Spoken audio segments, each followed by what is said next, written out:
Assalamualaikum warahmatullahi wabarakatuh. Bismillahirrahmanirrahim. Alhamdulillahirabbil alamin. Alhamdulillahi nahmaduhu wa nasta'inuhu wa nastaghfiruh wa na'udzu billahi min syururi anfusina wa min sayyiati a'malina. May yahdihillahu fala mudhillalah wa may yudlilhu fala hadiyalah. Asyhadu an la ilaha illallah wahdahu la syarikalah wa asyhadu anna Muhammadan abduhu wa rasuluh. Allahumma sholli wa sallim wa barik ala habibina wa syafi'ina sayyidina wa maulana Muhammad wa ala alihi wa ashabihi wa man ittaba'a huda. Amma ba'du. Bismillah, mari kita lanjutkan ngaji kita malam hari ini di bulan Mei yang pertama. Seperti janji saya minggu lalu, bulan ini kita ketemu para martir. Martir itu bahasa Arabnya para syahid. Cuma akan kita pilih para martir yang berkorban untuk dunia ilmu dan filsafat. Dan seperti janji saya minggu lalu juga, nanti kita ambil 4 orang tokoh yang kebetulan saya ingat dan saya sebut minggu lalu. Kriterianya apa ya tidak tahu, pokoknya saya elingku. Malam ini kita ketemu Sokrates. Minggu depan kita ke dunia Islam, ketemu Abu Mansur Al-Hallaj.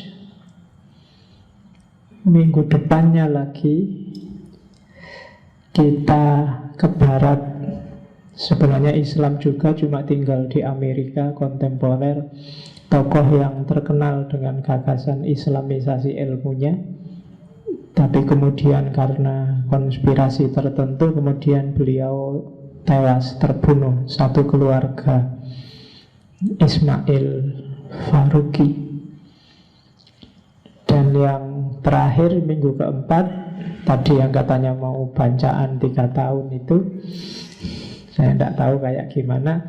Tapi tema hari itu adalah tema terakhir. Kita ke Indonesia, ke Jawa. Kita akan ketemu dengan Syekh Siti Jenar. Jadi itulah 4 tokoh yang akan kita bahas bulan ini, untuk memperingati kesyahidan mereka semua dalam memperjuangkan ilmu dan keyakinannya. Mantap ya toh kayak toh Oke, bismillah ya. Malam ini kita ketemu mbahnya filosof Sokrates, tokoh yang gara-gara dia nanti filsafat punya tempat penting dalam peradaban manusia. Jadi Sokrates ini pengaruhnya sangat luar biasa. Kalau di bahasa Islam, seandainya bukan nabi, maka dia seorang mujaddid, pembaharu besar. Dan beberapa peneliti menganggap dia makomnya kayak nabi. Dan boleh-boleh saja kamu menganggap dia nabi, karena kemungkinan ke sana ada. Toh kita tidak tahu secara definitif siapa saja nabi-nabi itu. Jumlahnya ada yang bilang sekitar 125.000. Kadang-kadang uang segitu aja kita nggak pegang. Itu jumlahnya nabi sebanyak itu, dan kita hanya diwajibkan kenal 25. Itu pun Jazirah Arab dan sekitarnya. Sebagian besar dari Palestina, Israel sekarang. Yang di luar itu kita tidak tahu. Kalau dilihat dari tahunnya, Sokrates ini muncul sekitar tahun berapa itu saya tulis 469-399. Kalau dijajar sama nabi-nabi Islam ini pasca Nabi Yunus. Nabi Yunus itu, jadi nabi-nabi itu jarak tahunnya beberapa agak pendek, kecuali dari Nabi Yunus ke Nabi Zakaria. Dari Nabi Yunus itu meninggal sekitar 750 tahun sebelum Masehi. Baru muncul Nabi Zakaria itu sekitar 100 sebelum Masehi. Berarti antara Nabi Yunus sama Nabi Zakaria itu di situ ada Nabi Sokrates. Karena Sokrates 469 sampai 399. Nabi Yunus itu umurnya hanya sekitar 70 tahun. Sokrates juga sekitar 70 tahun sebelum nanti dipaksa minum racun. Sokrates ini mati dieksekusi. Tahunnya loh ya, setelah Sokrates ada Nabi Zakaria juga mati dieksekusi. Setelah Nabi Zakaria ada Nabi Yahya putranya juga mati dieksekusi. Setelah Nabi Yahya ada Nabi Isa juga mati dieksekusi. Setelah Nabi Isa baru Nabi Muhammad. Jadi dan Nabi Isa ke Nabi Muhammad juga agak jauh jaraknya. Kalau Nabi Isa kita anggap aja lahirnya 1 Masehi, beliau dieksekusi umur 31 tahun. Berarti tahun 31 kurang lebih. Jadi dari tahun 31 sampai tahun 571-an Masehi. Jadi agak panjang, sekitar 5 abad baru ada Nabi Muhammad. Dan kebiasaannya manusia kan biasanya agak nyeleweng-nyeleweng gimana setelah ditinggal nabi-nabi. Nabi Yahya itu lebih muda lagi, umur 30 tahun, belum sempat menikah. Kalau Nabi Isa ada yang bilang sempat nikah, ada yang belum. Kalau Nabi Zakaria ya dia punya anak Nabi Yahya, mestinya ya nikah. Oke, itu kisah nabi-nabi. Saya tidak tahu kalian ngerti kan, dulu gurumu masuk nggak cerita yang gini-gini. Isra Mi'raj ini kan sedang liburan Isra Mi'raj. Nabi Muhammad itu nggak tahu ya, di 7 langit itu dia nggak ketemu Nabi Sokrates. Kalau Nabi Isa ketemu. Nabi Muhammad itu kan Isra Mi'raj, langit pertama ketemu Nabi Adam, langit kedua ketemu 2 orang anak muda ini, Nabi Isa sama Nabi Yahya. Langit ketiga ketemu Nabi Yusuf, manusia paling cakep. Langit keempat ketemu manusia paling pinter, Nabi Idris. Setelah itu langit kelima ketemu manusia yang paling pinter retorika, Nabi Harun. Setelah Nabi Harun ketemu manusia yang tegas, Nabi Musa di langit ke-6. Di langit ke-7 ketemu bapaknya umat manusia, para nabi. Di Baitul Ma'mur ketemu Nabi Ibrahim. Itu bagi yang pintar silahkan dikaji. Langit itu kan jangan digambarkan langit yang ada atmosfer dan kawan-kawan. Itu semacam simbolisme evolusi spiritual yang diawali dari tanah Nabi Adam naik kelas jadi Nabi Isa dan Nabi Yahya, naik kelas di level selanjutnya ada Nabi Yusuf, di level keempat level kecerdasan intelektual diwakili oleh Nabi Idris dan seterusnya. Kapan-kapan kita belajar yang gitu-gitu, kalian belum nyampe. Ya, oke, malam ini kita ambil Sokrates, tokoh besar filsafat yang karena kalian tahunya hari ini, bayanganmu dia tokoh agung yang luar biasa. Seandainya kalian dulu hidup zaman Sokrates ada di Athena, ketemu Sokrates, mungkin bu anggap orang gila pinggir jalan. Karena Sokrates itu jelek, Ya meskipun jelek-jeleknya orang Eropa ya lumayan gagah dibandingkan kalian. Ya, ada buku bagus yang nulis dokter mungkin sekarang ya, dari Malaysia. Dulu pernah kuliah di Unibrau, Malang. Dia nulis bahwa Sokrates ini Luqman Hakim di Al-Quran. Saya lupa namanya. Kalau nggak salah ada Alexander, mungkin Muhammad Alexander kalau nggak salah. Cuma dia nulis bukunya judulnya bahwa Luqman Hakim adalah Sokrates dari Afrika atau gimana, cuma dia. Bukunya agak tebal, sekitar 400-an halaman. Kalau yang ingin baca mungkin susah dicari di toko buku, kalian beli aja lewat Google Play Store. Bukunya bisa kamu beli sekitar 70-an ribu harganya. Tidak free. Jadi kalau free kan tak download kan kamu gratis, cuma bayar, jadi ambil sendiri-sendiri di Google Play yang tertarik. Jadi ada beberapa argumen yang dia bilang kenapa kok yang dimaksud Al-Quran Luqman Hakim itu Sokrates. Yang jelas pertama dari gelar hakimnya. Yang saya ingat argumennya antara lain itu. Yang kedua Luqman. Luqman itu bukan nama orang tapi gelar. Luqman itu dari bahasa Arab Laqoma yalqomu, yang kalau dalam bahasa Arab artinya menelan. Luqman itu artinya tertelan, bahasa Jawa ini keleleken. Itu Luqman. Ada yang namanya Luqman di sini. Nah, Luqman artinya keleleken. Jadi orang keleleken yang bijaksana. Kenapa disebut yang tertelan keleleken? Karena Sokrates dihukum mati dengan cara dipaksa menelan racun. Jadi maka, dan beberapa argumen lain, beberapa bukti termasuk fisiknya.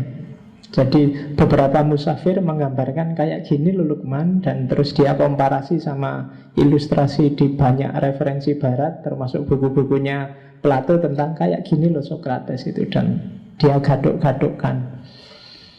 Ya lumayan gaduk. Bagi yang suka silahkan diteliti, dikaji. Ya ada yang bantah pastilah, tidak apa-apa di dunia ini kan bantah-membantah itu biasa. Yang penting kamu ada gambaran. Ya mungkin enggak. Yang jelas memang yang dilakukan Sokrates itu sangat mirip dengan yang dilakukan oleh para nabi. Nanti di bagian belakang tak kutip beberapa dari Apologia itu untuk menunjukkan bahwa sebenarnya dia merasa utusan Tuhan. Terus orangnya itu digambar itu gambar yang sangat terkenal, yang gambar seniman Perancis Jacques Louis David. Judulnya The Death of Socrates. Itu momen detik-detik terakhir ketika Socrates mau dipaksa minum racun. Di situ ada Plato, muridnya, ada juga Krito dan beberapa petugas penjara. Yang mana pasnya kamu cari sendiri. Aku dhewe ora kenal. Sing jelas Plato yang angkat tangannya itu. Angkat tangan. Itu enggak tahu itu nunjuk ke atas apa bilang qul huwallahu ahad, ya aku ora ngerti. Ya itu lukisannya orang Perancis sana. Oke, jadi batuknya agak nonong, meripatnya agak melotot, bibirnya tebal. Ya mungkin saya tidak tahu ya kok di buku-buku disebut bibir tebal itu jelek. Kalau hari ini kan disebut seksi. Loh ya kan, bibir tebal itu kan enak, seksi. Radial, anti slip. Oke. Yo cewek, kalau cowok yo bibir tebal yo. Terus pokoknya jelek, agak pendek, digambarkan perutnya buncit. Kerjaannya tiap hari jalan-jalan, ngajak ngobrol orang, ngajak diskusi. Kalau hari ini kamu menyebutnya ngajak debat. Cuma memang untuk mencari kebenaran. Biasanya nggak pakai sandal, nggak pakai sepatu.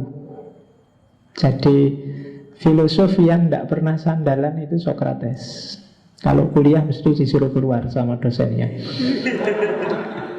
Ya, jadi terus ya bajunya ya khas orang zaman itu, model-model mirip jubah kan, baju-baju. Jadi jubah itu ndak harus Arab dan Islam. Orang-orang dulu sebelum ada Islam juga bajunya jubah, malah kayak orang umroh.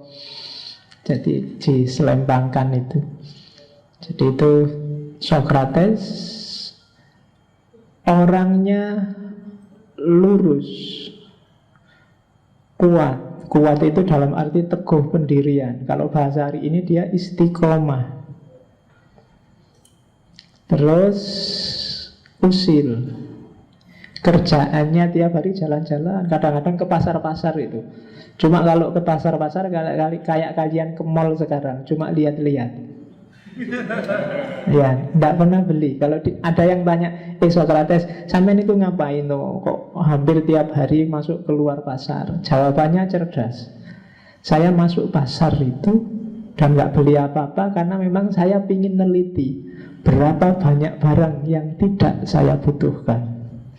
Nah, kamu nek dilakoni ngono ya. Jadi untuk menunjukkan bahwa dunia itu sebenarnya nggak penting, ternyata sangat banyak hal yang tidak aku butuhkan. Besok kalau kamu jalan-jalan di mall kok nggak beli apa-apa? Oh, enggak, aku cuma ingin lihat berapa banyak di mall ini barang yang nggak tak butuhkan. Nah, itu jawabannya Socrates gitu. Cuma Socrates mikir beneran. Kalau kalian kan memang nggak punya duit. Oke, ya. Untungnya dia di akhir-akhir hidupnya sempat menikah. Ya, alhamdulillah. Cuma nggak kebetulan dapat istri cerewetnya luar biasa. Ya. Dan ketika dia dipaksa minum racun itu anaknya masih kecil-kecil. Jadi belum sempat besar. Meskipun dia menanam kader yang luar biasa di Yunani, Athena zaman itu, termasuk Plato dan kawan-kawan. Ada yang bilang Socrates itu didikan langsungnya Aramis, Hermes. Kalau dalam bahasanya Sadusen Nasr, Idris. Tapi perlu dibuktikan juga karena jarak tahunnya terlalu jauh. Oke, atau mungkin bukan Hermes yang diasosiasikan Idris, tapi tokoh spiritual zaman itu. Orang Athena zaman itu tradisi spiritualnya masih dewa-dewa, dan Socrates lah yang menghancurkan cara berpikir politeistik model dewa-dewa. Meskipun suatu ketika, jadi di Athena itu ada kuil namanya kuil Delphi. Kota Delphi masih ada sekarang di kuil Delphi itu ada semacam tokoh agama puncak. Biasanya perempuan. Orang sana menyebutnya ya semacam paranormal ya, disebut oracle. Di kuilnya itu suatu ketika orang tokoh puncak ini ditanya, siapa sih orang paling bijaksana di Yunani ini, di Athena ini?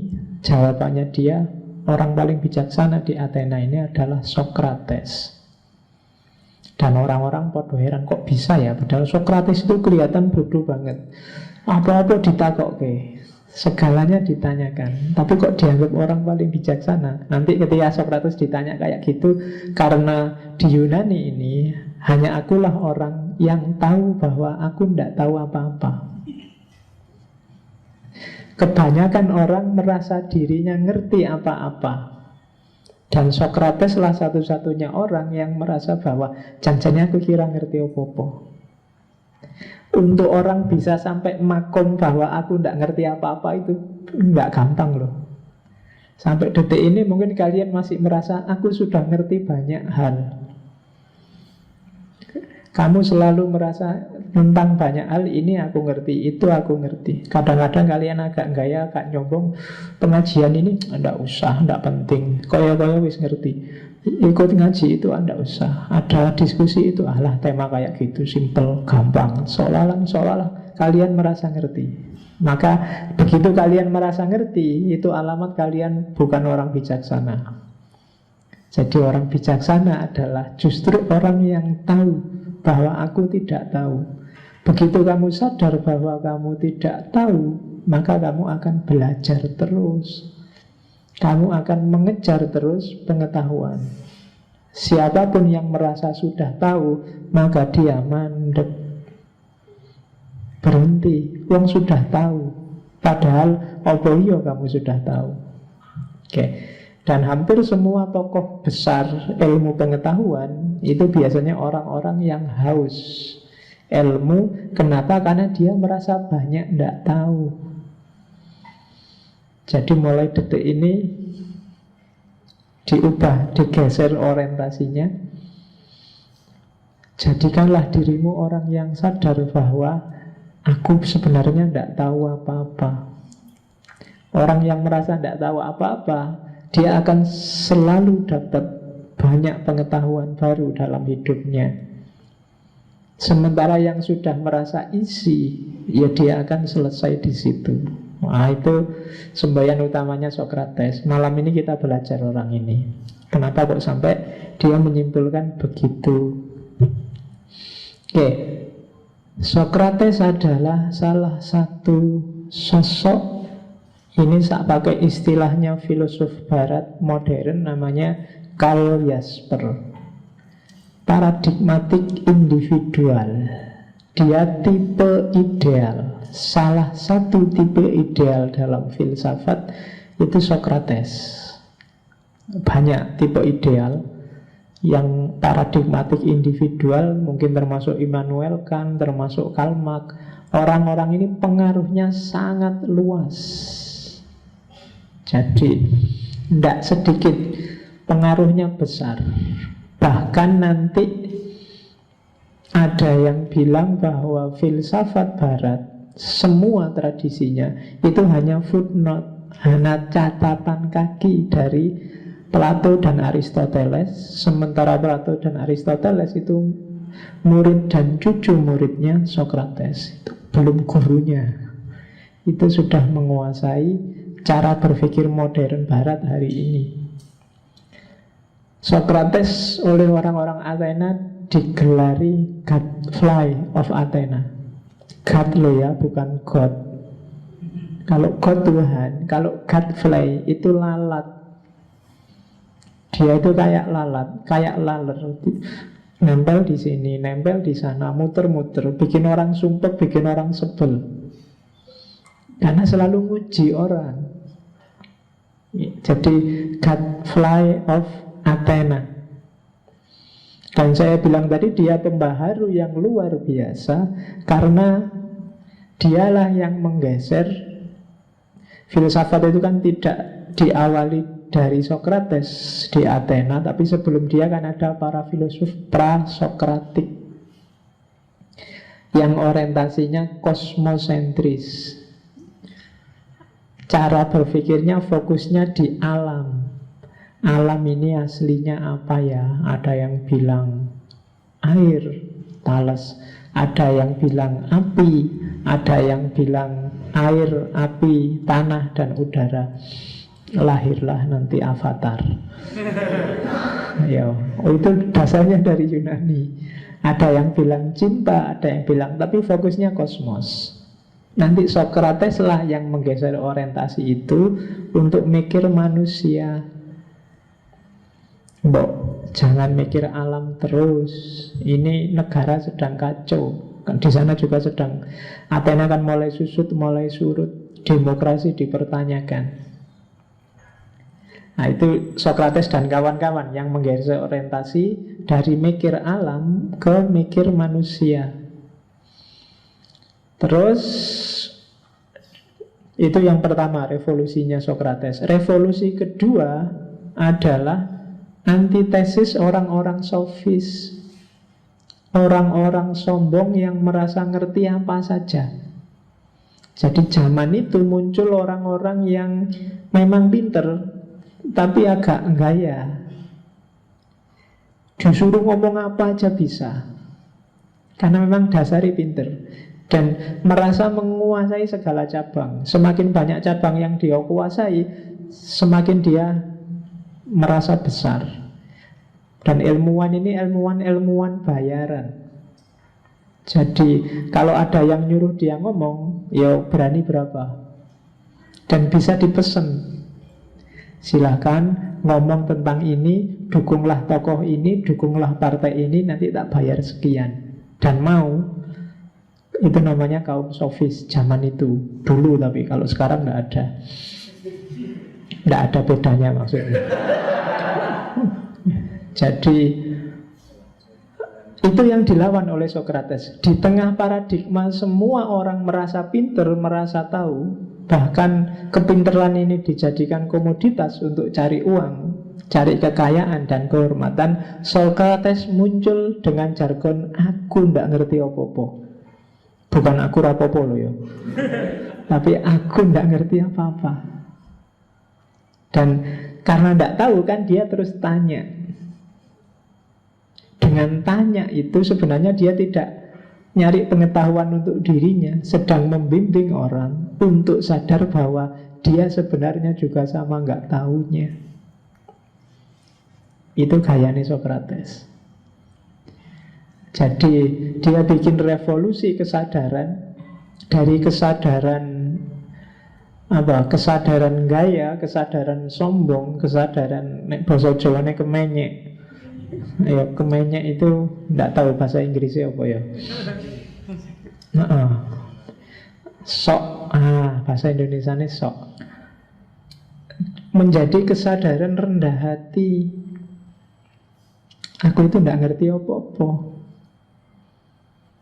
Yang saya tahu itu adalah bahwa saya tidak tahu apa-apa. Nah, ini pembalikan besar-besaran paradigma zaman itu.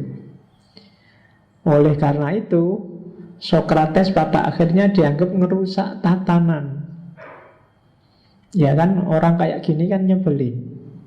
Orang sudah enak-enak, hidup tentrem, nyaman, mapan, dewasa asik, konsepnya dihancurkan, disuruh mikir ulang, disuruh tidak karu-karuan. Maka dia terus dianggap meresahkan di zaman itu. Akhirnya dia dilaporkan, terus disidang oleh pengadilan Athena, pengadilan demokrasi pertama dalam sejarah. Dia dapat tuduhan 3 hal: meracuni pikiran kaum muda, yang kedua melawan dewa-dewa, dan yang ketiga bikin agama baru, filsafat. Nah, itu dia dituduh ini. Jadi meracuni pikiran kaum muda. Kalau saya akan kebalik, kalian yang meracuni pikiranku. Jadi malah ruwet. Jadi Socrates dianggap meracuni karena gaya mikir yang agak revolusioner itu kan biasanya menarik yang muda-muda, yang tua-tua, yang gelisah. Karena orang tua biasanya lebih suka yang mapan, status quo. Terus ngelawan dewa-dewa ini lebih gawat lagi. Kalau hari ini mungkin sudah dituduh kafir, murtad, bid'ah, apalagi tauhid, apalagi. Dia menawarkan hal yang zaman itu tidak ada. Berpikir kritis. Jadi dia dituduh dengan 3 tuduhan ini, terus diajukan ke Mahkamah Athena zaman itu. Pro kontra luar biasa. Silakan nanti dibaca buku-bukunya Plato. Karena Socrates ini orang misterius, tidak pernah nulis buku, kerjaannya cuma dakwah filsafat kemana-mana. Nah, akhirnya voting. Banyak yang pro, banyak yang kontra. Voting 280 melawan 220. Jadi 500 orang yang di voting, 280 setuju dia harus dihukum mati, 220 tidak setuju. Nah, akhirnya ya kalah 80. Dan ramalannya Sokrates tepat tentang kritiknya pada demokrasi. Nanti kita lihat. Jadi karena kalah suara, ya sudah, keputusannya dia dihukum. Meskipun nanti para penghukum ini juga sebenarnya eman-eman mau menghukum Sokrates. Mereka tahu betapa penting, betapa vitalnya peran yang dimainkan oleh seorang Sokrates. Jadi karena hukumnya sudah begitu, aturannya sudah begitu, mau tidak mau harus dieksekusi. Nah, jadi hukum itu kan gitu. Dari semula manusia yang bikin hukum, pada akhirnya manusia harus melayani hukum. Mau tidak mau Sokrates harus dieksekusi. Dan sudah banyak muridnya, bahkan sipirnya penjara itu tidak pernah nutup penjara, harus dibuka. Kalau mau jalan-jalan, mau keluar, mau lari, ya monggo. Mau ngilang juga tidak apa-apa. Tapi Sokrates tidak. Nanti di banyak pembelaannya dia banyak ngomong, melakukan testimoni bahwa kalau dia melakukan kompromi, maka besok-besok orang anggap bahwa ajaran-ajarannya itu tidak terlalu penting. Untuk menegaskan bahwa yang tak omongkan ini serius, maka silahkan aja. Kalau memang aturannya salah, ya saya harus dihukum. Karena di antara yang dia ajarkan adalah meskipun dia nggak setuju demokrasi, masyarakat harus bikin kontrak untuk hidupnya tertib, bikin hukum untuk ngatur kebersamaan. Kalau dia sudah ngomong bahwa hukum harus jalan, sekarang waktunya dia dihukum kok lari, orang tidak akan percaya lagi sama dia. Dari situ maka ya monggolah, kalau memang keputusannya minum racun, ya minum racun. Akhirnya dia minum, ceritanya racun cemara, yang tadi gambarnya itu sebelum dia minum racun. Dan akhirnya ya meninggal beneran. Wong ya racun beneran. Ya, meskipun setelah itu murid-muridnya podo galau semua, termasuk Plato, sehingga Plato harus mengembara sekitar 12 tahun sampai ke Mesir dan macam-macam, sehingga pikiran-pikirannya agak spiritual dibandingkan Sokrates sendiri. Itu Plato. Kemarin kita sudah belajar Plato sebentar. Dan agak susah membedakan mana Sokrates, mana Plato, karena Plato kalau nulis itu selalu pakai mulutnya Sokrates. Beberapa muridnya juga begitu. Kalau nulis pakai muridnya gurunya Sokrates. Jadi orang susah membedakan ini Plato apa Sokrates. Ya kayak kamu sekarang mungkin nulis ceramahku tiap hari, mau transkrip terus kamu terbitnya, ndak apa-apa sih kayak gitu. Cuma nanti orang bingung, ini kamu apa saya. Tapi ya ndak apa-apa. Tidak penting yang kayak gitu instrumentalnya. Yang penting apa?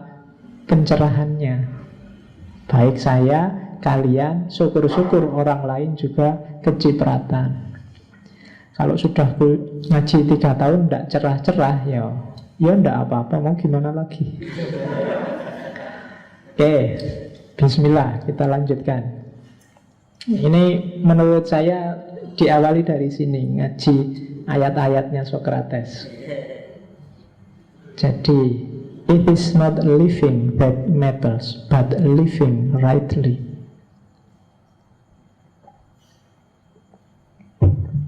Jadi, persoalannya tidak sekedar hidup, tapi hidup yang benar. Kalau sekedar hidup, nyamuk juga bisa, ayam juga bisa, semua binatang juga bisa. Manusia kan tidak disekedar suruh hidup. Nabi Adam diturunkan ke bumi kan tidak sekedar disuruh menghabiskan umur, disuruh menghuni bumi, bahkan disuruh jadi khalifah. Jadi tidak sekedar hidup, tapi hidup yang benar itu kayak gimana. Jadi tugas kita tidak sekedar menjalani hidup, tapi juga mikir dan milih hidup yang paling benar. Oke, jadi awalnya di sini. It is not living that matters, but living rightly. Problemnya bukan hanya hidup, tapi hidup yang benar. Ya nanti pulang dari sini mulai mikir, hidupmu sudah benar apa belum? Sudah on the right track apa belum? Boleh sambil ditulis-tulis, sambil nunggu sepak bola. Oke, daripada besok kan mending nanti. Sopo ngerti kalah, besok galau. Oke, terus. Jadi cari hidup yang benar, bukan sekedar hidup saja. Kita lihat, kita awali hidup yang benar dari namanya Socratic Method. Metodenya Socrates. Inilah yang dia lakukan tiap kali ketemu orang di Athena untuk nguji. Jadi cara dia dakwah bukan mau idho hasanah, tapi wajadilhum billati hiya ahsan. Mujadalah. Orang diajak diskusi, tapi caranya mujadalah tidak dengan bantahi pikiran orang lain. Ini bagi saya mujadalah yang bagus. Selama ini kalau mujadalah kita selalu memvonis pikirannya orang lain, nyalik kelirunya orang lain biar kita menang. Nah, bagi Socrates itu tidak bijaksana. Hasilnya paling orang jadi mangkel. Tidak kayak gitu. Jadi dialogis itu ya orang diajak dialog. Kita memposisikan inferior, ditanyai terus. Janjane ngaji itu apa toh? Yo ngaji itu pokoknya di masjid. Emangnya harus di masjid? Kalau nggak di masjid nggak boleh. Terus harus ada kitab kuningnya enggak? Harus ada. Itu gayanya Socrates. Sampai orang iya ya, mungkin ya, itu berarti sudah ketemu kebenarannya. Berarti atau paling enggak akhirnya adalah wah, berarti selama ini aku keliru. Berarti selama ini ternyata aku enggak ngerti. Gitu kok ngerasa ngerti ya. Itu gayanya Socrates. Asumsinya itu yang kedua. Katanya Socrates, sebenarnya setiap orang itu punya potensi, punya kapasitas untuk sampai dan mengalami kebenaran. Tidak ada orang yang tidak. Apakah itu orang pinter yang kamu anggap sangat pinter, atau orang biasa, atau bahkan orang bodoh, itu tidak ada hubungannya sama kualitasnya. Secara potensial, secara kualitas, setiap orang itu mampu kok menemukan kebenaran dalam hidupnya. Hanya saja ada yang males, ada yang tidak mau, ada yang salah jalan, ada yang mikirnya keliru, ada yang kiblatnya tidak pas. Ini yang harus diluruskan. Jadi dengan pakai asumsinya Socrates ini berarti janjane orang bodoh itu tidak ada. Setiap orang itu punya potensi untuk pinter. Dari sisi potensi semua orang sama. Hanya saja banyak orang yang males, banyak orang yang salah strategi, banyak orang yang alur mikirnya tidak pas. Itu yang bikin satu IP-nya 2, satu IP-nya 4. Tidak ada hubungannya sama kepinteran sebenarnya. Strategimu menyikapi hidup. Jadi kamu punya potensi. Setiap orang punya potensi. Maka hidupkan potensi ini. Gitu loh. Cara menghidupkan antara lain Socratic Method. Metodenya biasanya orang menyebutnya metode dialog. Dialog itu dari bahasa Yunani dia dan logos. Dia itu bukan dua loh ya. Kalau logos jelas, logos itu akal atau nalar atau kata. Dia itu across kalau bahasa Inggrisnya. Apa? Melintas, menuju. Makanya bahasa Indonesia dia itu kan untuk bukan kamu tapi orang yang di luar. Jadi dia. Jadi saling dialog itu berarti apa? Saling melintas, saling menuju. Tidak kok sini ngomong apa, tapi ada komunikasi. Itu dialog namanya. Kalau di Sokrates, dialog itu akhirnya antara etika dan edukasi. Tidak sekedar teori. Setiap dialognya Sokrates, ujungnya adalah pelajaran apa yang bisa kamu ambil dan apa yang harusnya kamu lakukan. Itu hampir semua. Kalau hari ini kan banyak orang diskusi, banyak orang dialog, banyak orang debat, yang hasilnya yo di ruang itu saja. Keluar ruangan sudah nggak ngefek. Paling jadi tulisan, jadi buku, bukunya ditaruh di perpus, nggak ada yang buka kecuali pas kamu nyari tugas makalah. Tidak ada gunanya, katanya Sokrates. Ujungnya pasti kalau tidak etika, ya edukasi. Didik apa sih, pelajaran apa yang bisa kamu ambil untuk hidupmu, dan apa yang harusnya kamu lakukan. Edukasi dan etika. Kenapa harus begitu? Karena kalau di Sokrates, setiap ilmu itu pada akhirnya harusnya menyingkap hakikat hidup dirimu. Jangan ada ilmu yang sia-sia. Ilmu itu harus menaikkan level hidupmu, mewujudkan potensimu yang sudah bagus, sudah baik, sudah pinter tadi. Jangan ada ilmu yang sia-sia. Jangan ada ilmu yang mubadir. Jadi ilmu pun jangan mubadir. Tidak ada gunanya kamu ngoleksi ilmu yang ujungnya hanya koleksi saja. Ujungnya hanya pokoknya pinter pak, aku teori apa aja ngerti, tapi hidupmu podo wae kayak biasa ya. Tidak ada gunanya. Buat apa mubadir ilmunya? Itu kayak kalau di hadis kan ada ilmu bila amal kasyajar bila samar. Ilmu berarti tidak berbuah. Tanamannya sih ada, pohonnya ada, tapi buahnya nggak ada. Tidak bisa kamu nikmati. Hanya kamu hafalkan. Dan itu yang dikritik oleh Sokrates. Setiap ilmumu tambah, maka jiwamu harus semakin telanjang. Kamu semakin paham siapa dirimu, mau kemana dan untuk apa hidupmu. Kalau tidak ada implikasinya ke sana, kamu hanya buang-buang waktu dan buang-buang uang. Ya termasuk ngaji ini. Tiwas kamu capek ke sini, kalau hanya sekedar selesai dengan ngerti pak, dan selesai, tidak ada gunanya, eman-eman. Kalau bisa, hidupkan kebenaran yang kamu yakini.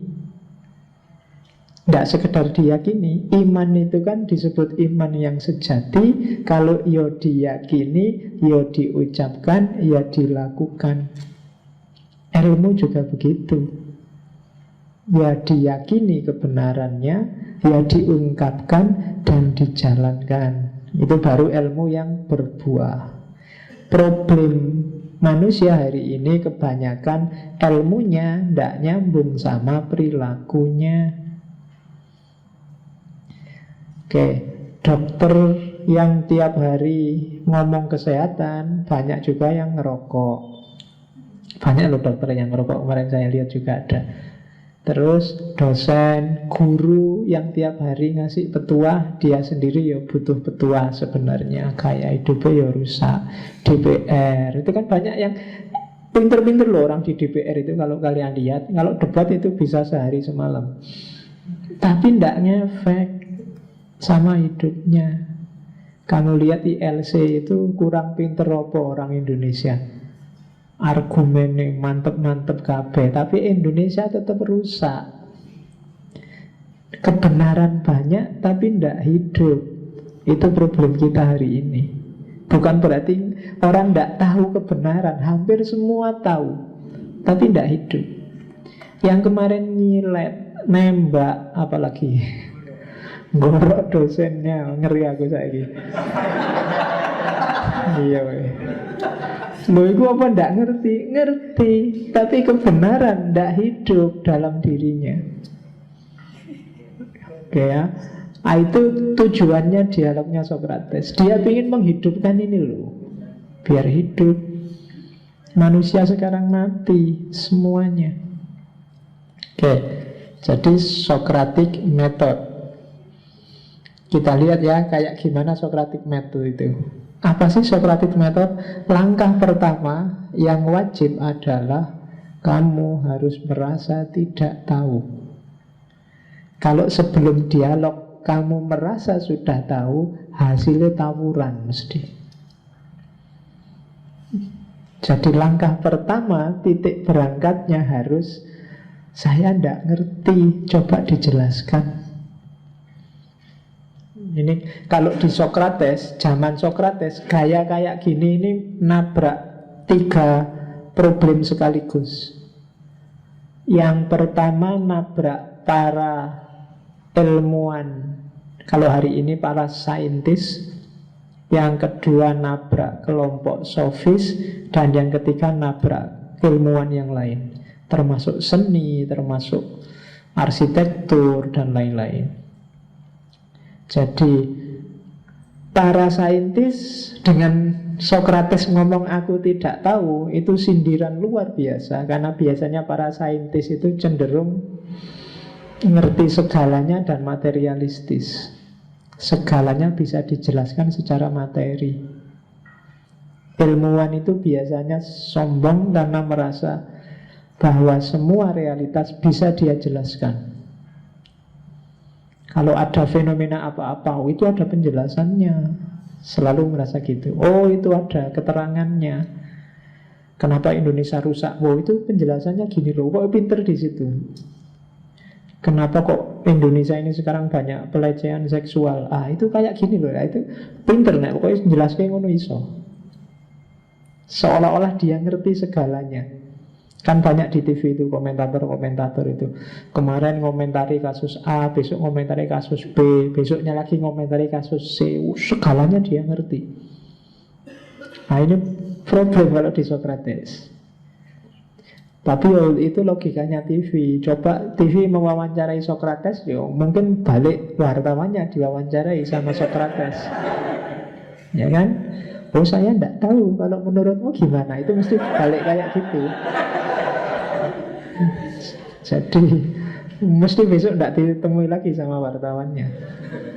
Jadi itu kritik luar biasa pada orang-orang yang merasa ngerti segalanya. Yang kedua kaum sofis. Oponeh kaum sofis.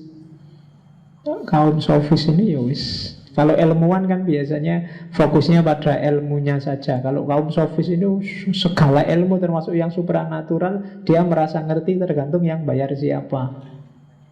Itu orang-orang sofis. Pada saatnya nanti kita akan belajar. Kalau kemarin politik alternatif, besok aliran alternatif, termasuk kaum sofis. Ya mereka punya logika sendiri. Hari ini kan banyak orang yang gayanya sofis. Jadi merasa ngerti segalanya. Ada apa saja dia bisa ngomentari, bisa bikin tulisan, asal bayarannya cocok. Nah itu kaum sofis. Itu akar katanya sama. Ada filosofia. Sofia sama sofis itu satu akar.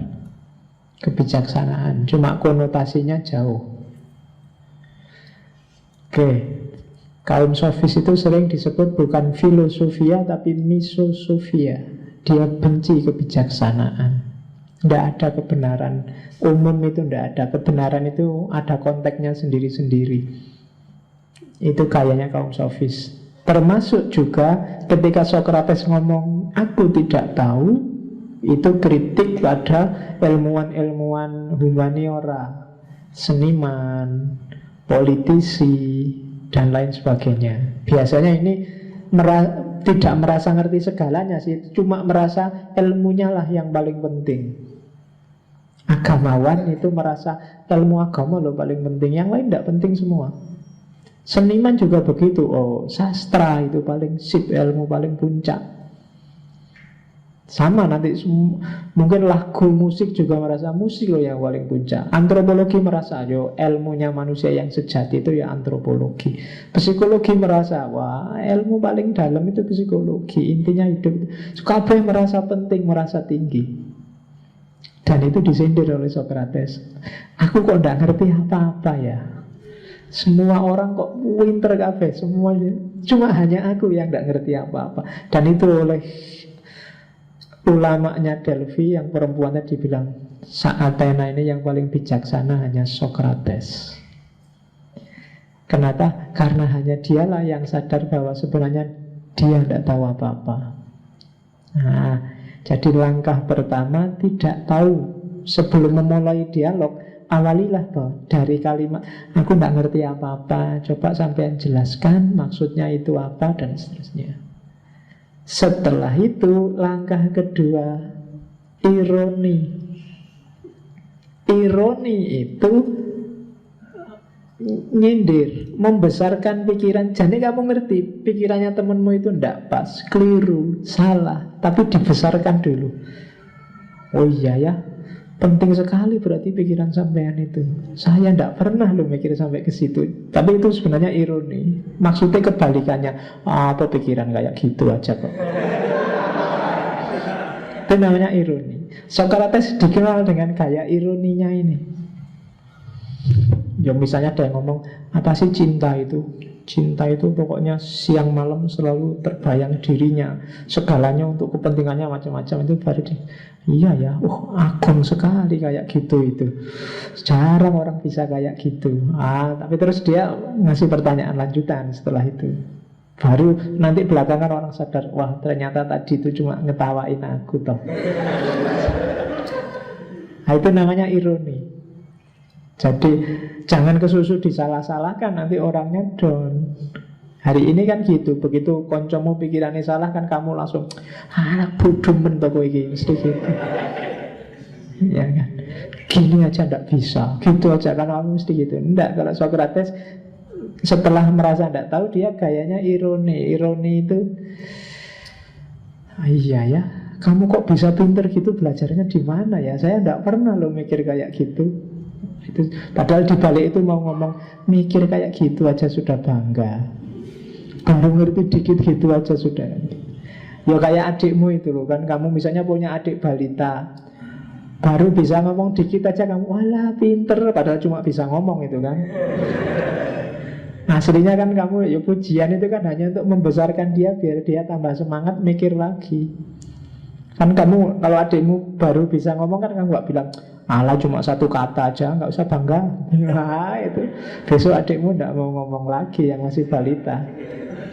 Ngomong apa tuh nggak penting, guys. Kalau kamu gituin dia besok nggak ngomong. Tapi kalau kamu puji, kamu besarkan, meskipun gayanya ironi, dia akan semangat mikir lagi. Itulah. Jadi setelah ngomong, wah aku nggak tahu, baru terus gaya kedua ironi ditampilkan. Ya biarkan dia merasa pede dulu dong. Jangan kesusu dijatuhkan. Kalau kesusu dijatuhkan, tidak akan ada dialog. Yang terjadi tawuran. Dianggap melecehkan kamu mesti. Oke, jadi yang kedua, pura-pura tidak ngerti dulu. Pujilah dia, besarkan dia.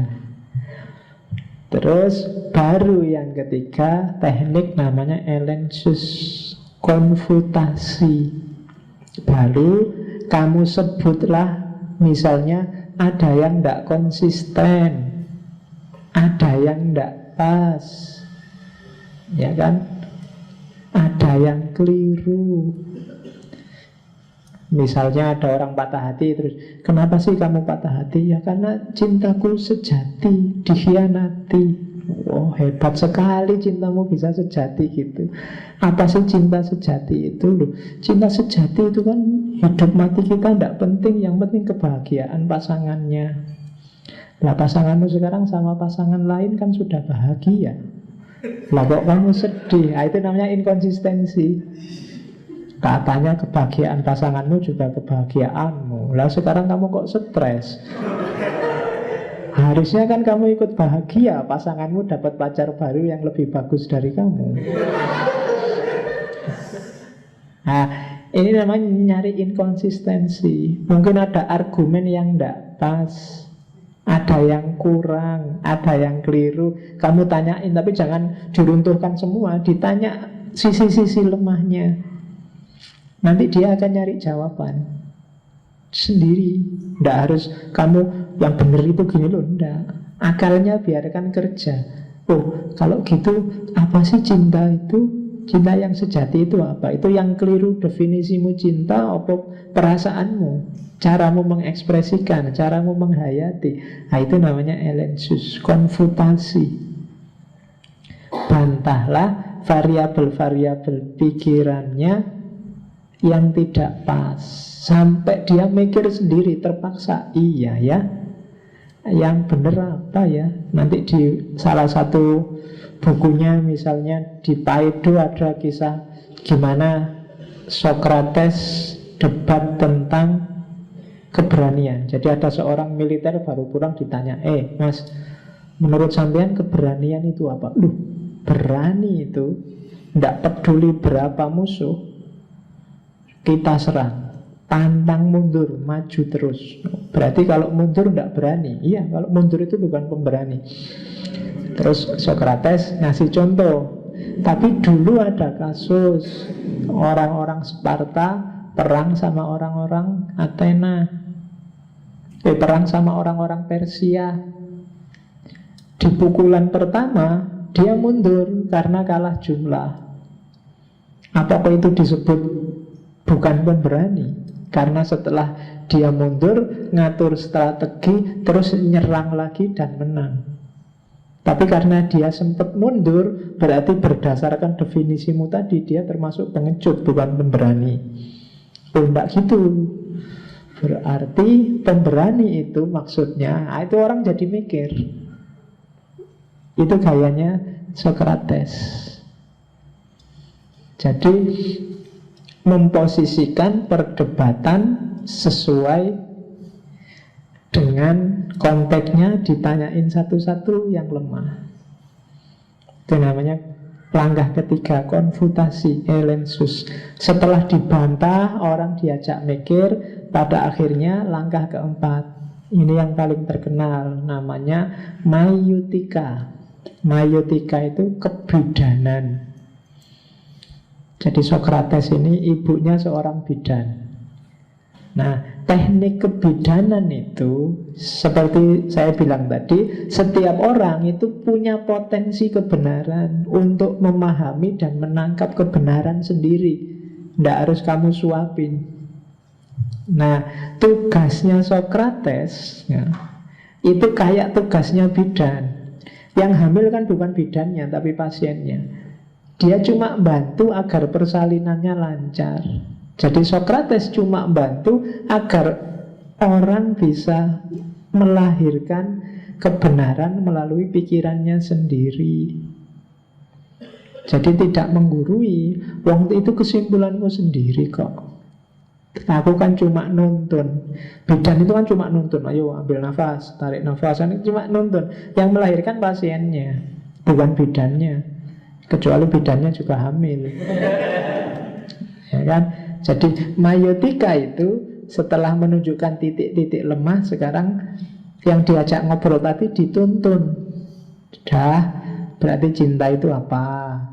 Berarti cinta itu rasa yang dalam, tanpa pamrih. Kemudian yang diperhatikan bukan yang mencintai, tapi yang dan seterusnya. Nanti kalau masih ada yang lemahnya, dikonfutasi lagi, dibantah lagi. Apa ya begitu? Terus sampai orang yakin ketemu kebenaran final. Dan mungkin gak harus ketemu. Seandainya gak lahir pun, paling gak lahir satu sikap bahwa ternyata selama ini aku tidak tahu, masih bingung, masih gak jelas. Oh, itu bagi saya ini teknik ini penting karena sekarang ribuan mungkin jutaan isu berseliweran di sekeliling kita. Kita sudah gegeran, tapi opo ya kamu sudah ngerti bener po. Hari ini rame khilafah. Apa sih khilafah itu? Bedanya apa khilafah sama khalifah, sama khalifah? Sama, ya kan ada mahasiswi namanya khalifah. Apa sih pelecehan seksual itu apa? Yang disebut melecehkan itu batasnya sampai mana? Terus banyak loh yang kamu janjane apa yang ngerti tenan kok kamu kok sampai gegeran itu loh. Kamu kok sampai debat nggak ada habisnya. Kamu kok sampai musuhan sama orang lain gara-gara itu? Jangan-jangan kamu nggak ngerti, cuma ya denger-denger aja, baca berita-berita hoax tentang Ahok, terus kamu salah interpretasi, terus kamu gegeran sama temanmu, terus nambah musuh. Nah, gaya kayak Sokrates mungkin sekarang perlu kamu terapkan menghadapi banjir informasi. Kalau memang belum ngerti benar, diakui aja, saya belum tahu. Hari ini kan banyak orang kayak sofis, ada berita apa aja dikomentari. Nah itu bahaya kalau bagi Sokrates, bahaya untuk kebenaran juga untuk hidupmu. Oke, jadi langkah keempat, maiotika. Nah, kuncinya ini katanya Sokrates, I cannot teach anybody anything. I can only make them think. Aku tidak bisa ngajar apa-apa pada siapapun. Aku hanya bisa membuat mereka mikir. Ya kan? Mikir dong kan itu. Kayak Cak Lontong itu loh. Tidak penting pancingannya apa, yang penting bikin orang mikir. Dan yang dilakukan Sokrates dengan metode Sokratik, metodenya adalah menggiring orang supaya mikir. Karena banyak orang hari ini males mikir. Dia sukanya yang instan-instan. Jadi nggak cuma makanan. Orang itu suka instan. Hari ini pikiran pun orang suka instan. Kamu nyomot idenya siapa, gagasannya siapa, terus kamu pakai jadi idemu dan gagasanmu tanpa dipikir lebih jauh. Dan itu masalah pasti. Karena apa ya itu cocok sama hidupmu. Jadi mikirlah. Kuncinya hidup yang baik itu Sokrates. Jadi mikir. Mancing orang mikir. Kalau ndak tahu, ya bilang aja ndak tahu. Oke, terus itu sekarang etikanya. Ini yang kemarin diadopsi oleh Plato. Jadi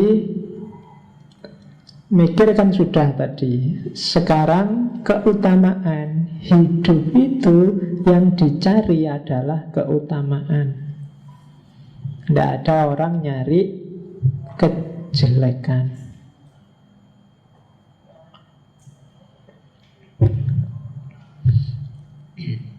Jadi yang pertama,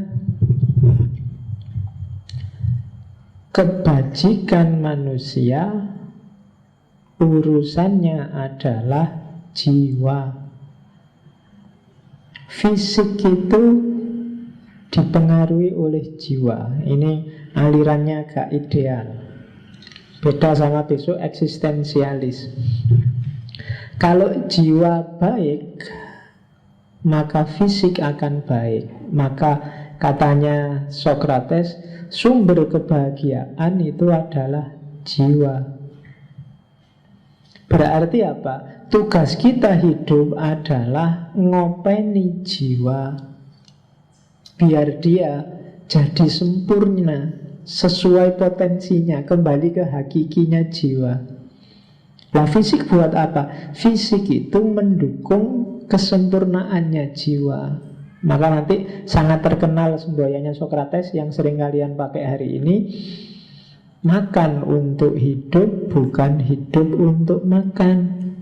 Makan termasuk minum, termasuk kawin, termasuk apalah yang fisik-fisik, itu dilakukan, dialami dalam rangka apa? Perjalanan jiwa untuk menemukan kesempurnaannya. Hakikatnya hidup di situ. Jangan berhenti di fisik, jangan berhenti di makan. Jadi tidak sekedar makan, tidak sekedar kalian belajar, tidak sekedar kalian nonton TV, tapi apapun dalam hidupmu yang kamu lakukan, kamu pikirkan, arahnya harus Kalau bahasa Inggrisnya perfection of the soul, menyempurnakan kondisi jiwamu. Kamu boleh suka sepak bola, mungkin kamu sah-sah saja milih ngerokok, termasuk boleh-boleh saja kamu begadang, asal ada dampak kenaikan kelasnya jiwa. Dengan saya begadang, Pak, menonton sepak bola, saya sadar bahwa hidup ini ternyata seperti permainan. Wah, tidak apa-apa. Ya. Kadang kalah, kadang menang. Yang sudah dijago-jago akhirnya ya kalah duluan. Yang tidak dijago malah menang. Siapa bisa membayangkan Leicester tiba-tiba juara? Loh, filsafatnya main. Saya sekarang semakin sadar. Jadi meskipun IP saya jelek, saya tidak minder, Pak. Wah, gitu loh. Ya saya ngerti, meskipun IP jelek, nasibnya juga baguslah aja lah. Jadi itu perfection of the soul. Apapun yang kamu alami, kamu pikirkan, kamu lakukan, harus ada dampak positifnya terhadap unsur paling hakiki dalam hidupmu, yaitu jiwa. Melahirkan kesadaran-kesadaran baru, semakin evolutif, semakin baik. Ngerokok mungkin ya secara fisik kesehatan dia jeleknya luar biasa, tapi mungkin dengan ngerokok ada perfection of the soul-nya. Saya dengan ngerokok ini jadi sadar, Pak, betapa lemahnya fisik manusia itu. Wah, ngono loh. Jadi, sudah apa-apa itu namanya arete. Jadi segala yang membuat jiwa optimal dalam fungsinya, maka dia utama. Nah, cuma katanya Sokrates ini ya, tadi kan contohnya segala hal. Cuma untuk tahu mana sih yang benar-benar meningkatkan kualitas hidupmu karena sempurnanya jiwa, atau mana yang sebenarnya tidak, mana yang hakiki, mana yang palsu, kamu butuh pengetahuan. Kalau kamu tidak punya pengetahuan, tidak akan ketemu. Kamu anggap dia bikin jiwamu sempurna, tapi ternyata mungkin tidak. Loh Pak, dengan ngerokok itu saya sadar itu loh Pak. Enggak, pengetahuanmu perlu ditambah lagi. Kita butuh pengetahuan. Karena kalau tanpa pengetahuan, ya tanpa data, ya mungkin pinginnya kamu menaikkan kelasnya jiwamu, mungkin malah mendegradasi.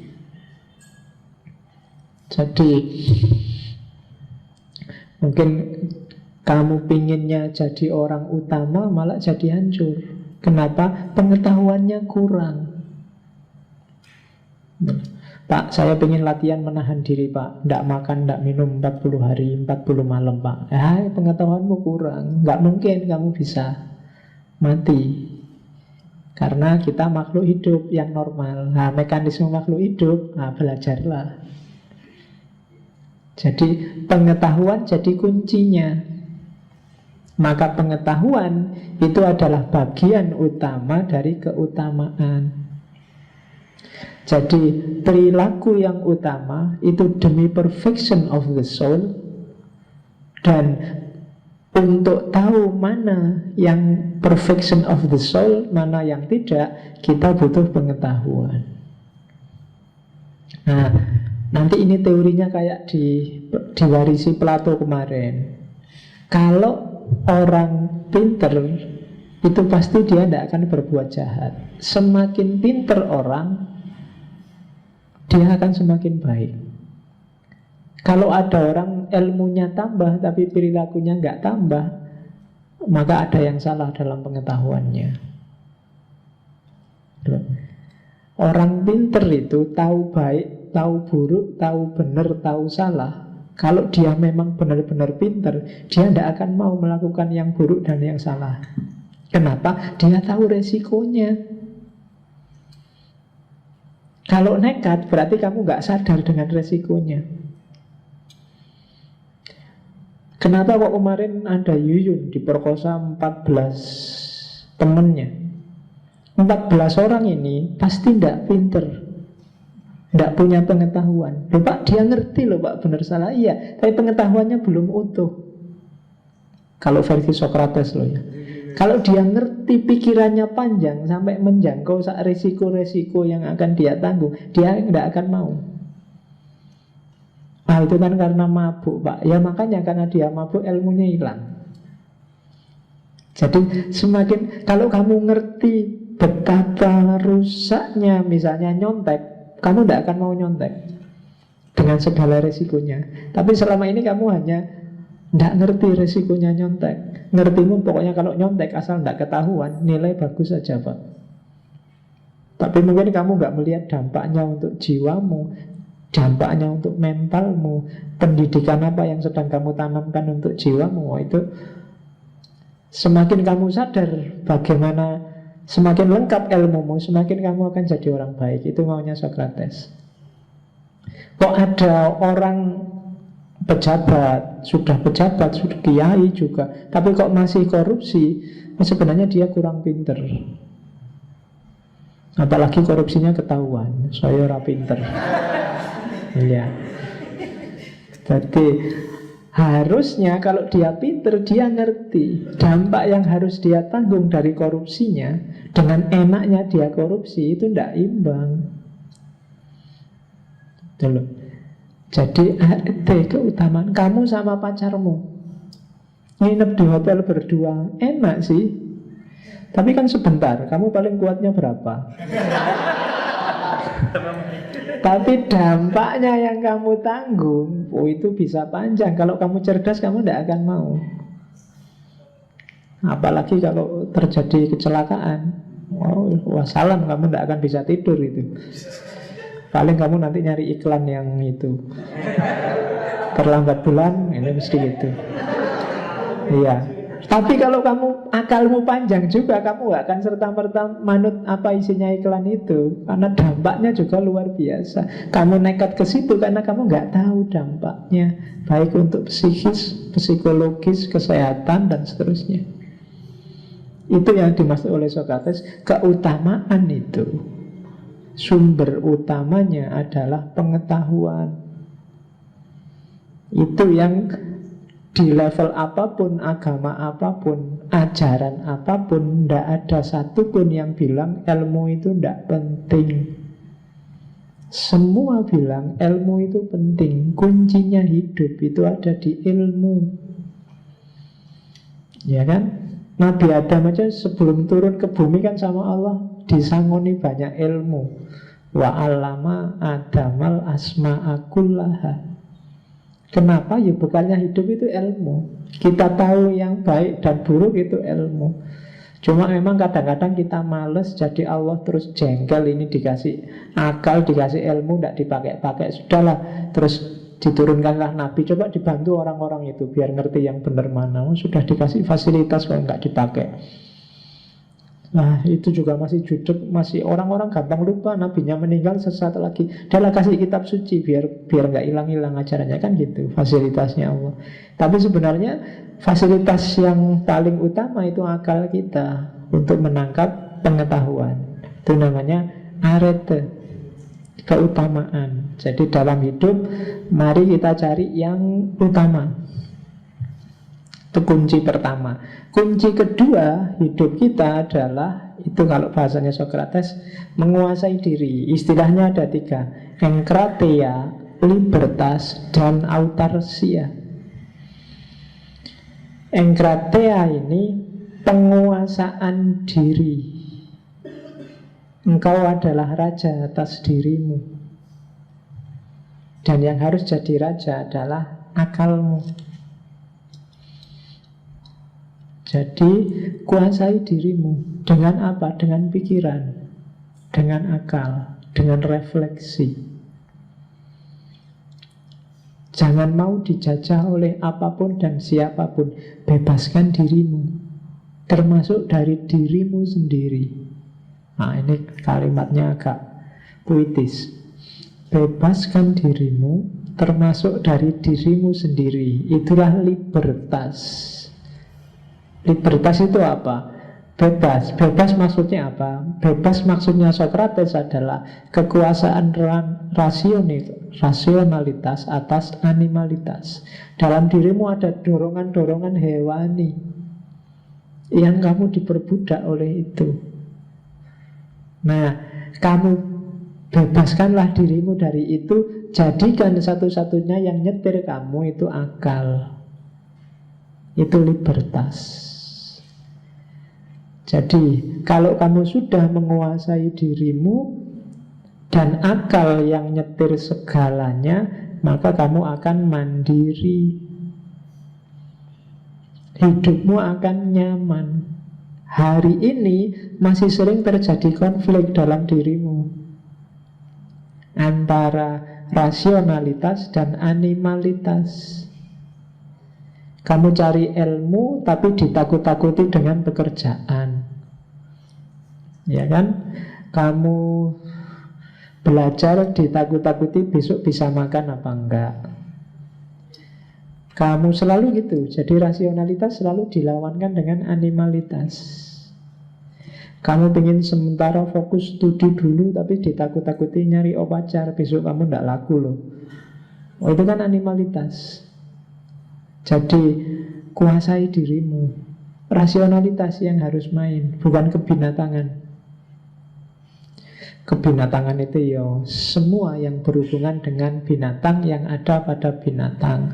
Makan, minum, kawin, nyari enak sendiri. Itu normal manusia kayak gitu, tapi harus disetir, jangan dibebaskan. Yang nyetir siapa? Akal, rasio. Jadi filosof-filosof awal itu sangat menekankan pentingnya akal sehat. Maka akalmu harus sehat. Minumlah vitamin untuk akal sehat.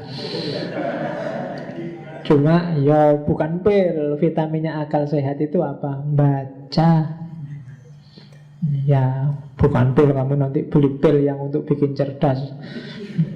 Ya nanggung. Kalau minum pil jangan yang bikin cerdas, tapi yang bikin bejo. Ya kan, ngapain mikir susah-susah, langsung untung aja lah. Itu kalau versinya iklan. Tapi kalau dalam hidup yang benar itu ya akal. Akalmu itu harus jadi raja, harus jadi penguasa. Bahkan agama pun bisa kamu tangkap hikmahnya kan pakai akal. Kalau enggak ya keberagamanmu akan kering. Kamu jadi kayak robot. Maka setelah tadi kamu kejar keutamaan, kuasailah dirimu biar keutamaannya kena. Ini sisipan materi persahabatan. Persahabatan itu ya pakai kepompong. Jadi kalau kamu milih teman, orang yang bisa jadi sahabat sejati itu filosof.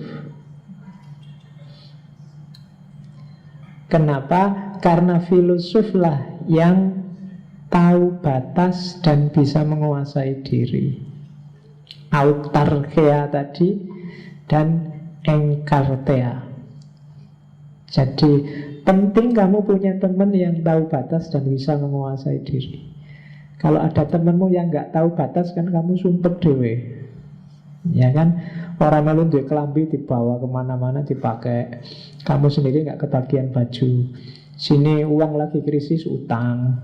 Sini ya itu ya harus ngerti batas dan menguasai diri. Itu penting. Dan yang bisa kayak gini orang yang hidupnya disetir oleh akal. Dialah orang bijaksana, dialah filosof. Jadi carilah teman yang filosof.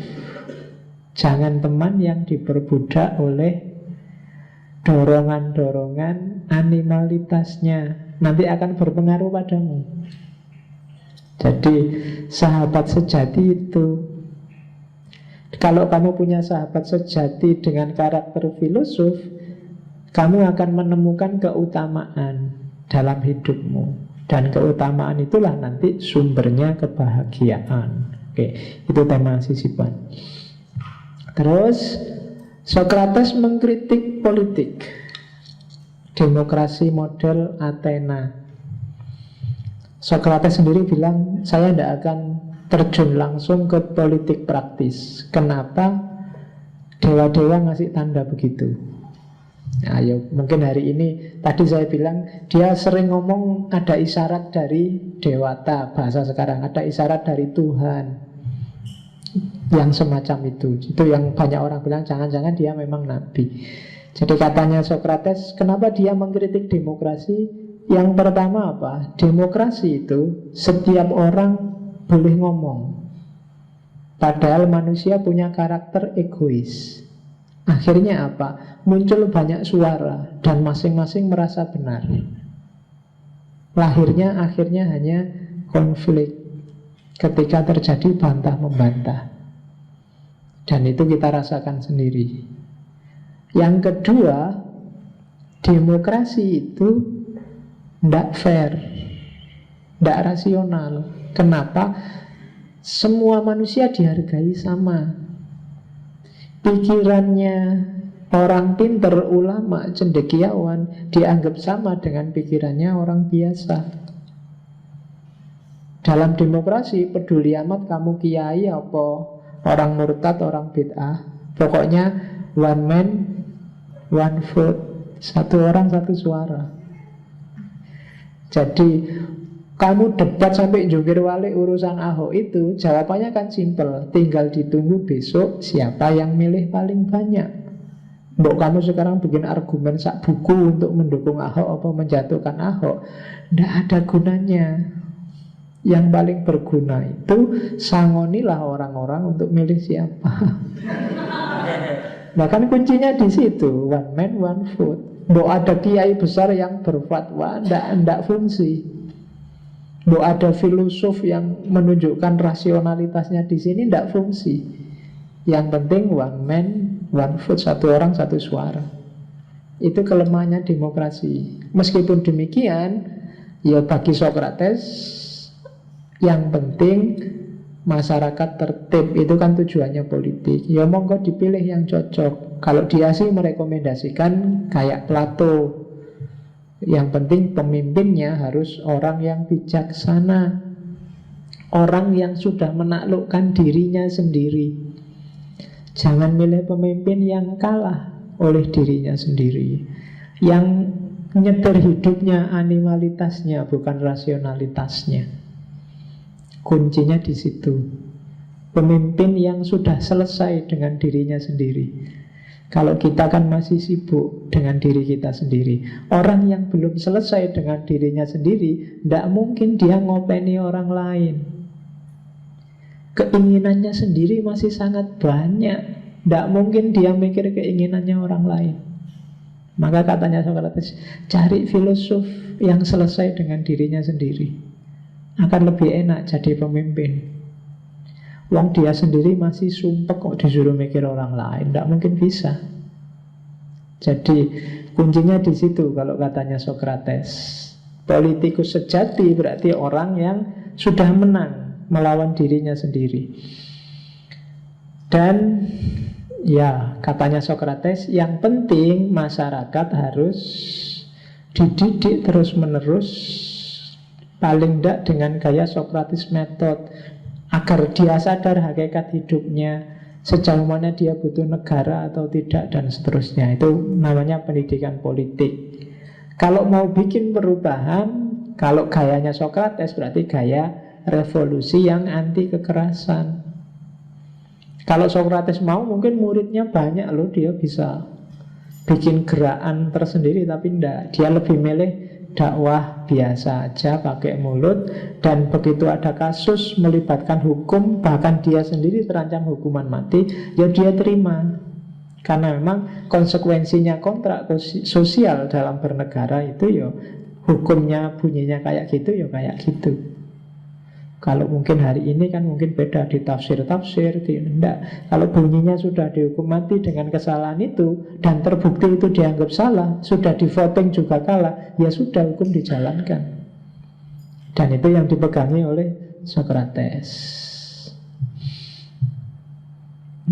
Ini agak mirip dengan teorinya muridnya tentang kebahagiaan. Jadi ini menyempurnakan tadi tentang keutamaan. Jadi hidup kita itu kan variabelnya 3. Ada pleasure, ada honor, ada wisdom. Kombinasi 3 ini kalau proporsinya tepat akan melahirkan happiness, kebahagiaan. Awas keliru. Jadi pleasure itu kesenangan. Kesenangan iya,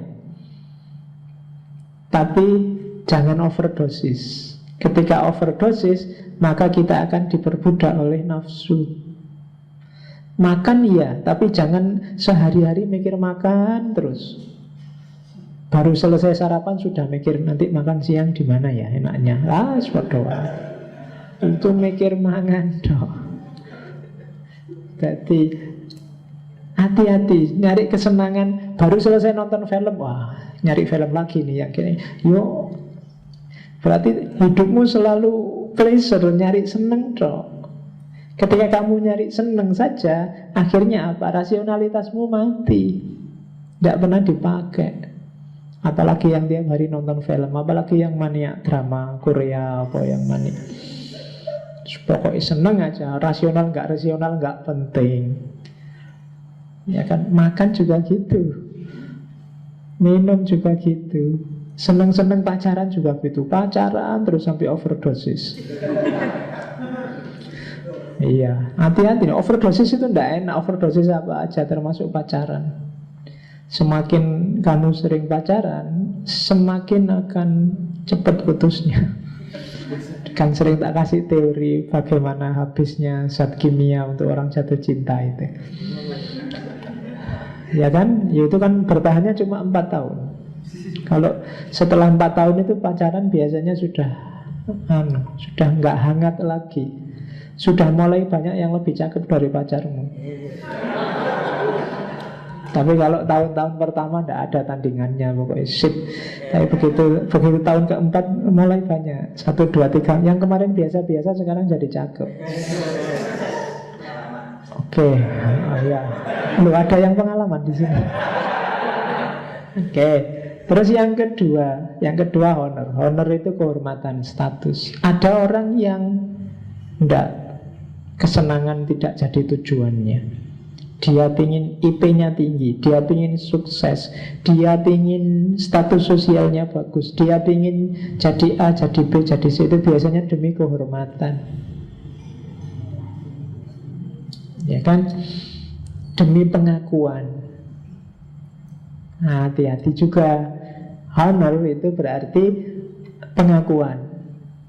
Baik pleasure maupun honor tidak akan lahir gak akan lahir kebahagiaan. Kenapa? Karena tergantung dari luar dirimu. Pleasure itu kan kamu seneng kalau kebutuhanmu terhadap yang di luar dirimu terpenuhi. Honor itu kalau kamu dihargai orang lain. Kamu berharga itu bagus, tapi kalau kamu butuh dihargai orang lain, itu berat. Karena orang lain itu bisa berubah-ubah sakara PDW. Kalau kamu diperbudak itu, ya kamu akan susah sendiri, pasti tidak akan bahagia. Dan yang ketiga, wisdom. Wisdom ini yang menyeimbangkan. Pleasure bagus, boleh kamu nyari seneng. Honor, pengen jadi orang terhormat, bagus. Tapi jangan overdosis. Yang bikin tidak overdosis apa? Wisdom.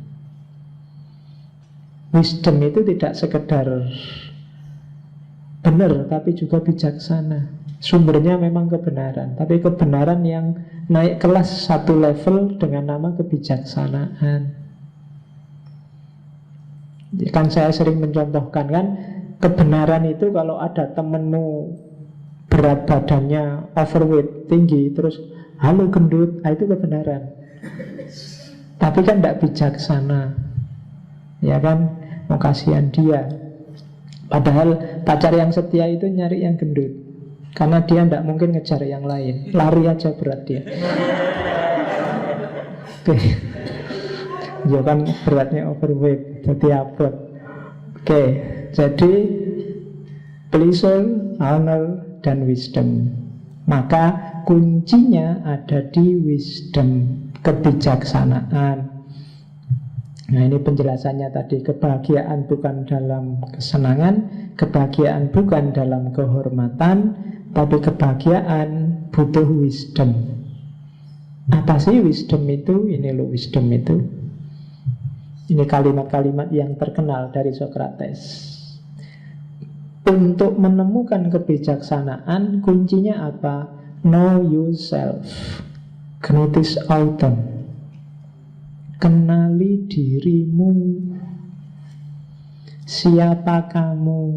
Berapa dosismu untuk bikin seneng apa bikin sedih? Cirimu itu apa? Kamu gak kuat kalau lihat apa? Kamu seneng kalau lihat apa? Kamu sedih kalau ngalami apa? Itu know yourself. Coba dikenali deh dirimu. Itu yang pertama.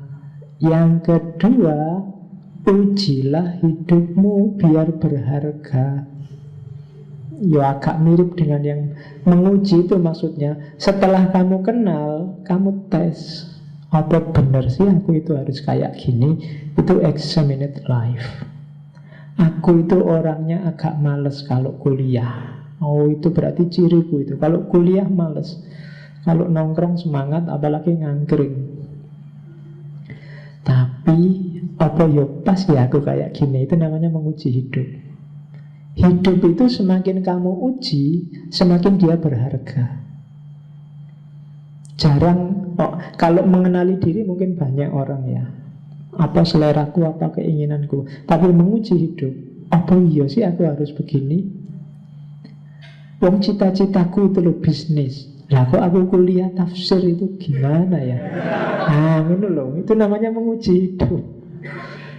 Kok bisa ya aku dulu? Itu menguji hidup.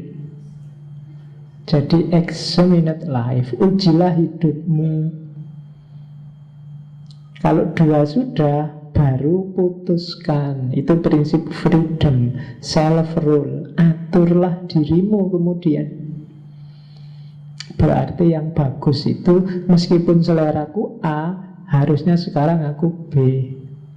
Jangan-jangan pingin sih aku nggak usah menyelesaikan aja kuliah. Ngapain sih mau kuliah? Tapi seandainya nggak tak selesaikan, efeknya gini. Oke lah, berarti aku milih ini aja. Itu namanya self-rule. Rumusnya self-rule itu wanting what you ought to and knowing what that is. Ingin apa yang harus kamu inginkan dan tahu apa sih yang kamu inginkan itu. Banyak orang ingin sesuatu tapi dia tidak tahu apa yang diinginkan itu. Saya Pak, ingin IP 4. Terus ngapain kalau IP 4? Ya kumlot Pak. Setelah kumlot ngapain? Ya tidak tahu juga Pak. Yang penting kumlot. Itu namanya kamu nggak tahu kenapa kamu pingin itu. Silahkan diinginkan tapi tahu kenapa kamu pingin itu. Itu wisdom namanya, bijaksana. Oke. Nah, kuncinya ini nanti di Socrates. The secret of happiness is not found in seeking more, but in developing the capacity to enjoy less. Rahasia hidup bahagia itu tidak ditemukan dalam mencari yang lebih kaya, lebih cakep, lebih enak, tidak di situ. Jadi bukan dengan, kalau IP bukan dengan nyari IP yang lebih tinggi terus, kalau pacar bukan dengan nyari pacar yang lebih cakep terus. Bahagia tidak di situ. Bahagia itu in developing the capacity to enjoy less. Meningkatkan kapasitas dirimu untuk bisa menikmati yang kurang sempurna, yang tidak 100%. Jadi bahagiamu itu bukan nyari pacar yang lebih cakep, tapi kemampuanmu untuk menerima pacar yang biasa-biasa aja. Semakin kamu bisa menerima yang biasa-biasa aja, semakin kamu bahagia. Tapi kalau kamu ngejar yang cakep, kamu tidak akan bahagia, karena akan selalu ada yang lebih cakep. Nah, kaya juga begitu. Kalau bahagiamu adalah nyari yang lebih kaya dan pengen lebih kaya, nggak akan ketemu bahagia. Bahagia itu kamu bisa menerima berapapun kekayaanmu sekarang. Jadi developing the capacity to enjoy less. Semakin kamu canggih menikmati yang lebih rendah, hidupmu akan semakin bahagia. Semakin kamu bersyukur. Sebenarnya saya kos-kosan kelas 100.000, 200.000 sudah cukup kok Pak. Sekarang 300, Alhamdulillah, bahagia. Tapi kalau kamu kos itu memang yang enak, yang 1 jutaan ke atas Pak, kalau nggak terpaksa saya enggak kok Pak, kos kayak gini ini ya gimana lagi, kuatnya cuma gini ya, itu kamu tidak akan bahagia. Tapi semakin kamu kuat dengan yang kelas rendah, kamu akan semakin bahagia. Dengan angkringan aja cukup. Kalau kamu dibawa ke restoran, kamu akan sangat bahagia. Tapi kalau restoran bagimu belum cukup, dibawa ke restoran pun tidak ada rasanya. Kamu tetap nuntut yang lebih. Jadi rahasia kebahagiaan di situ katanya. So, the secret of happiness is not found in seeking more, but in developing the capacity to enjoy less. Ini kalimat kalian temukan di Apologia. Jadi itu yang saya bilang, jangan-jangan orang ini mungkin bisa kualifikasi. Jadi terakhir ketika dia disuruh membela diri waktu mau dieksekusi, katanya Sokrates pesannya ini. Jadi aku harus mengulang kata-kataku ini kepada siapapun yang kutemui, baik tua ataupun muda, warga di sini atau orang asing. Tapi terutama pada para warga, karena merekalah saudara-saudara terdekatku. Itu kalimat selanjutnya, tak miring, bahwa aku ini adalah perintah Tuhan, dan aku yakin tak ada kebaikan yang lebih baik pada negeri ini selain pengabdianku pada Tuhan. Yang kulakukan hanyalah mengajak kalian semua, para pemuda dan para orang tua, untuk tak hanya memikirkan orang-orangmu atau harta milikmu, namun yang pertama dan paling utama, perhatikan nasib jiwamu. Kukatakan kepadamu bahwa kebajikan bukanlah dengan menerima uang dan harta, tapi bahwa kebajikan itulah harta dan segala hal yang baik dari diri manusia akan muncul, baik di tengah publik maupun dari individu. Inilah yang aku ajarkan. Kalimat-kalimatnya sangat agama hari ini.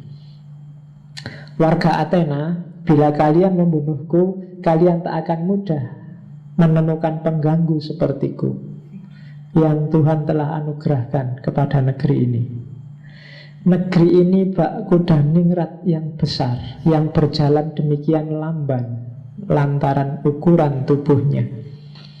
Ia mestilah diusik agar hidup kembali, dan akulah pengganggu itu yang Tuhan telah tempatkan di negeri ini. Dan di sepanjang waktu, di mana-mana aku akan selalu mendekatimu, membangunkanmu, membujuk dan mengusikmu. Itu kalimat-kalimat terakhirnya Sokrates. Yang penting juga, ketika aku katakan bahwa aku dianugerahkan Tuhan padamu, bukti dari misi dan tugasku adalah sebagai berikut. Jika aku seperti kebanyakan orang, aku pastilah tak akan menolak kepentinganku sendiri. Demi kepentinganmu, aku datang padamu sebagai bapak atau saudara tua, mengajakmu pada kebajikan yang mulia. Jika aku memperoleh sesuatu dari situ, atau jika aku dibayar karena ajakanku ini, tentu hal itu akan menjadi alasan yang masuk akal atas tindakanku ini. Namun seperti yang kalian lihat, tak satu pun penuntutku mampu menunjukkan bahwa aku mengutip bayaran apapun. Mereka tak punya bukti, dan aku memiliki bukti yang cukup atas kebenaran dari apa yang aku katakan, yakni kemiskinanku. Jadi katanya Sokrates, kalau mau kaya dan minta bayaran, muridku banyak yang kaya. Kalau tujuanku ekonomi, sudah sejak dulu aku kaya. Dan bukti paling gampang, lihatlah bahwa aku tetap miskin. Jadi nggak ada pamrih ke sana. Oke, kalimat yang bagus dari Socrates. It is best and easiest not to discredit others, but to prepare oneself to be as good as possible. Yang terbaik dan paling gampang adalah nggak usah kamu sibuk nyari kesalahannya orang lain, mendiskreditkan orang lain, tapi siapkan dirimu sebaik mungkin. Ini kan ayat-ayat yang bagi saya sangat religius, sangat islami. Kamu cari hadisnya banyak. Jadi misinya nggak jauh-jauh dari agama-agama. Jadi jangan sibuk dengan jeleknya orang lain di mana, salahnya orang lain di mana, tapi bikinlah dirimu jadi orang yang baik sebaik yang kamu mampu. As good as possible. Ini untuk kalian. Employ your time in improving yourself by another man's writing, so that you shall gain easily what others have labored hard for. Berdayakan waktumu untuk meningkatkan dirimu dengan tulisan orang lain. Maksudnya membacalah. Kenapa? Karena dengan membaca kamu akan memperoleh dengan mudah apa yang dilakukan orang lain dengan susah payah. Bikin tulisan itu kan berat. Bikin skripsi, bikin tesis, nulis buku itu berat. Tapi kamu yang baca bisa dengan mudah dapat pengetahuan yang diusahakan dengan berat oleh para penulis. Ini Socrates kayak nyindir kita bahwa semakin kita males baca, itu berarti kita semakin tidak cerdas. Saya ingin pengalaman Pak, ilmu itu di sekeliling kita banyak. Iya, dan yang nulis tentang sekelilingmu itu juga sudah banyak. Daripada kamu capek-capek, baca aja sudah cukup. Itu sudah mati-matian yang bikin tulisan itu. Cara paling ringkas, paling cepat. Tidak usah harus ngalami dulu. Jadi membaca, itu makanya saya bilang untuk kalian, nasihatnya Socrates, bacalah, ikra. Terus, strong mind discuss ideas, average mind discuss event, weak mind discuss people. Akal, pikiran yang kuat, yang dibahas ide, gagasan. Pikiran sedang, pikiran rata-rata, yang dibahas peristiwa. Pikiran yang lemah, usil biasanya, yang dibahas orang. Ayo, mana yang sering kalian bahas? Kalian sering ngomongin orang atau ngomongin cerita peristiwa? Tadi ada apa? Tadi saya jalan ada kecelakaan. Kemarin ada apa? Tadi ada pembunuhan, ada. Ya kita rata-rata berarti. Tapi strong mind, pikiran yang kuat itu bahas ide-ide, ideal-ideal, gagasan-gagasan untuk kebaikan, untuk perbaikan. Jadi kalau ingin pikiranmu jadi strong, ya ide, angkatlah. Kalau kamu orang biasa, ya ngomong event, tapi jangan orang, berarti kamu lemah. Mungkin pernah tak ceritakan ketika Socrates punya rumus triple filter. Nanti di buku sini ada. Ini calon bukunya MJS yang pertama. Cuma tidak usah khawatir, ini isinya bukan filsafat, cuma cerita-cerita aja. Jadi suatu ketika ada temennya, ini logika anti gosip. Kalau ada yang mau gosip, pakai teorinya Socrates, namanya triple filter, saringan 3 lapis. Jadi suatu ketika ada temennya datang, Socrates, kamu mau tahu nggak? Saya punya kabar baru. Ada orang ngomongin muridmu. Socrates terus, sebelum kamu ngasih kabar, jawab dulu 3 pertanyaanku. Kan biasa Socrates itu gitu. Kalau 3 ini terjawab, oke lah, enggak apa-apa. Pertanyaan pertama, yang kamu omongkan itu benar, pasti benar apa bisa keliru? Ya saya enggak tahu sih, saya kan cuma dapat kabar, dapat informasi, belum tak cek. Oke, yang pertama berarti jawabannya tidak pasti benar.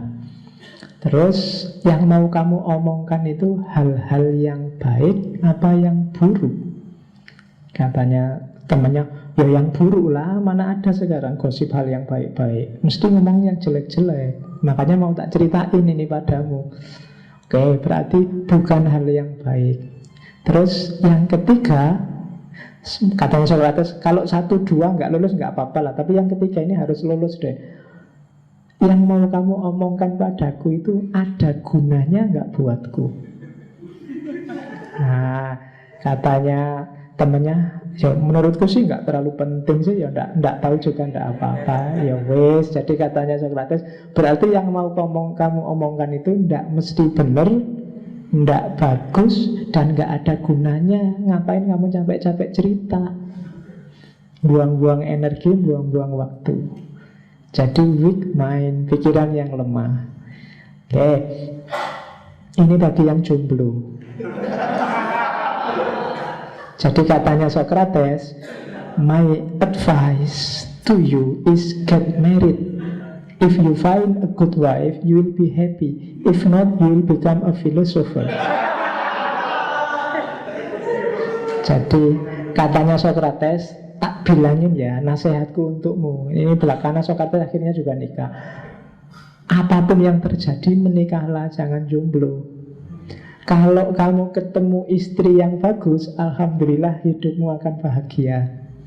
Kalau kamu ketemu istri yang jelek, kamu akan jadi filosof. Ya, tafsirkan sendiri ya. Supaya tenang wae, untuk bojo elek, untuk filosof kamu bolak-balik kamu mesti mikir piye to yo, piye to. Nah, sering mikir kan kamu lama-lama jadi filosof. Jadi katanya Socrates itu, jadi jangan jomblo ya. Ini kan kayak hadisnya Nabi, kudu nikah. Barang siapa. Jadi anak muda harus nikah kalau sudah mampu. Jadi my advice to you is get married. Menikahlah.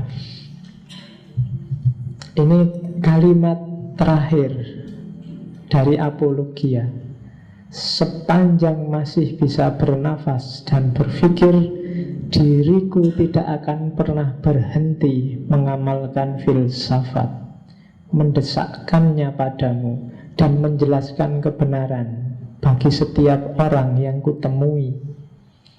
Jadi, entah membebaskanku atau tidak, kalian pasti tahu bahwa sikapku tidak akan berubah. Bahkan tidak juga seandainya aku harus menjalani 1000 kehidupan. Ya, itu kalimat dahsyatnya. Meskipun nanti ada lagi kalimat terakhir yang tidak seserius ini. Jadi ketika ditanya kalimat terakhirnya Socrates, apa ada pesan terakhir? Ya, setelah ini saya mati dan kalian masih hidup. Mana yang lebih baik? Hanya Tuhan yang tahu. Dan satu lagi, ada mulutnya Krito kan ada di situ. Jangan lupa Krito, aku masih punya utang ayam pada tetanggaku yang namanya siapa. Tolong nanti ayam ini dibayar ya. Nah, itu juga kalimat terakhirnya Socrates. Kelihatannya di sini juga tak sebut. Oke, itu almarhum Socrates.